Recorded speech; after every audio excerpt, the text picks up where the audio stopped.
Audi revealed their new concept car called Urbansphere. With a length of 5 meters 51, this model is systematically designed from the inside out. The most important dimension is the impressive wheelbase of 3.4 meters. Visually, the car features traditional Audi shapes and elements, and main star on the front is the new digital light surface in the shape of the single-frame grille that we are used to seeing on Audi models.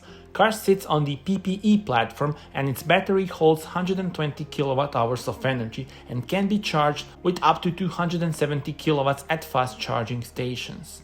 The Audi Urbansphere Concept's two electric motors are capable of delivering a total output of 295 kW and a system torque of 690 Nm.